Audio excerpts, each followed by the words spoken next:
penguatan profil pelajar Pancasila. Proyek penguatan profil Pancasila ini sangat penting dimasukkan ke dalam modul ajar, seperti beriman, berakhlak mulia, bertakwa kepada Tuhan Maha Esa, mandiri, bernalar kritis, dan kreatif. Berikutnya proyek penguatan rahmatan lil alamin. Karena tema ini tentang kosakata, jadi PPRA-nya itu berkeadaban, ta'adub, keteladanan, ketua, dan musyawarah syura. Adapun cara dan prasarana itu seperti papan tulis, buku, proyektor kalau ada, dan KBBI karena temanya kosakata, mengenal kosakata baru. Dan ada peserta didiknya 15 peserta didik reguler dengan kriteria peserta didik umum, tidak ada kesulitan mencerna dan memahami materi yang dijelaskan. Yang berikutnya modul pembelajaran tatap muka. Adapun komponen inti dalam modul ajar ini yang pertama adalah tujuan pembelajaran, peserta didik dapat menambah kosakata baru seperti itu. Dan berikutnya adalah capaian pembelajaran, peserta didik mampu menambah kosakata baru, capaian pembelajarannya. Dan selanjutnya alur tujuan pembelajaran ATP ini bisa melalui pemanfaatan KBBI Kamus Besar Bahasa Indonesia dan bisa latihan dengan melihat KBBI tersebut. Selanjutnya adalah pemahaman bermakna dan pertanyaan tematik. Pertanyaan tematik ini pertanyaan-pertanyaan untuk siswa, bisa pun untuk guru juga. Berikutnya kegiatan pembelajaran terdiri dari pendahuluan, kegiatan inti, penutup, dan berikutnya asesmen, remedial, dan pengayaan. Ini pengayaan ini bisa tambahan untuk menambah wawasan siswa, dan remedial juga dilakukan diberikan kepada peserta didik untuk mencapai capaian pembelajaran. Adapun lampiran LKPD untuk tugas siswa dan bahan bacaan. Bahan bacaan ini guru dapat dan peserta didik mencari berbagai informasi tentang mengenal kosakata baru. Dan buku panduan guru juga bisa, dan bacaannya dari buku panduan guru dan siswa juga bisa, dan nyari-nyari di internet juga banyak buku panduan siswa dan guru.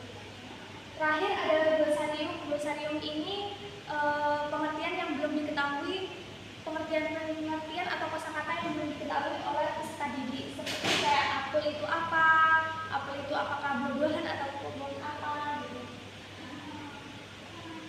Dan yang terakhir ada daftar pusaka sumber-sumber kita membuat modul ajar tersebut.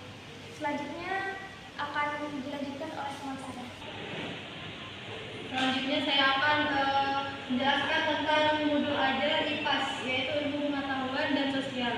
Nah, sebelum itu saya akan menjelaskan modul ajar di kurikulum Merdeka itu kenapa sangat penting, karena perangkat ini dirancang untuk mendukung guru dalam melaksanakan pembelajarannya. Nah, di sini ada contoh modul ajar. Yang pertama yaitu berisi informasi umum dan identitas modul. Identitas modul ini berisi nama penyusun, instansi, tahun pembelajaran, dan mata pelajaran.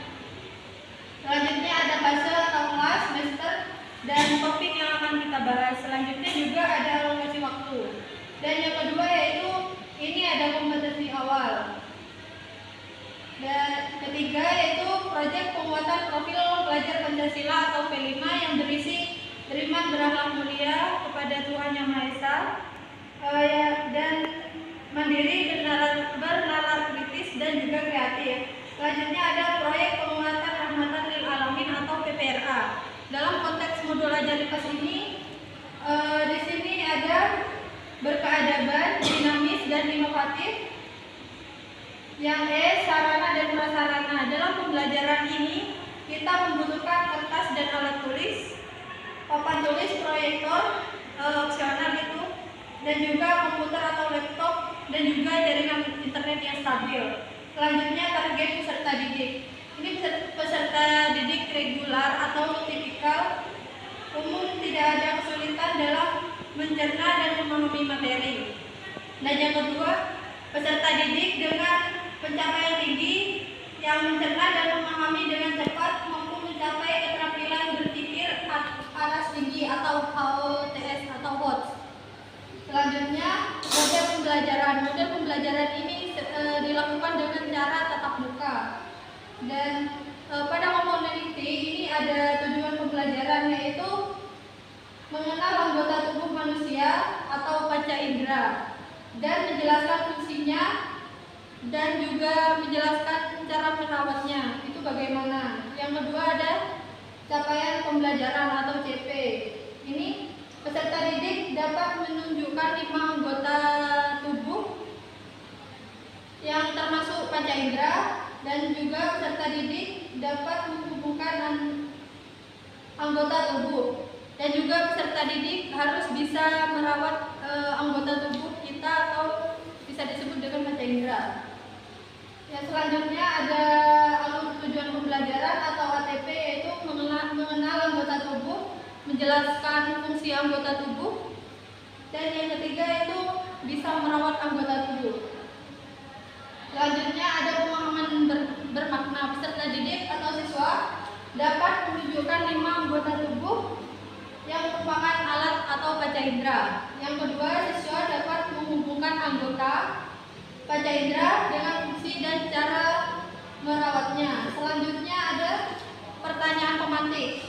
Pertanyaan pemantik ini berisi yang ini ada pertanyaan pemantik. Pertanyaan pemantik ini dikhususkan untuk kita memberi kepada siswa, yaitu salah satu contohnya yaitu coba tebak apa yang saya bawa, yaitu seperti alat peraga yang akan kita gunakan sebagai praktek nantinya.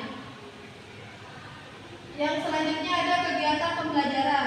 Kegiatan pembelajaran ini ada pendahuluan, kegiatan inti, dan penutup. Selanjutnya yaitu ada asesmen. Ini asesmen di sini ada 2, yaitu asesmen formatif dan asesmen sumatif. Selanjutnya ada remedial dan pengayaan. Pengayaan ini peserta didik yang telah mencapai kriteria pembelajaran dalam evaluasi penilaian kalian akan mengulas kembali materi yang telah dipelajari sebelumnya. Yang kedua, remedial. Remedial ini dilakukan untuk peserta didik yang belum penuh dalam pemahaman materinya.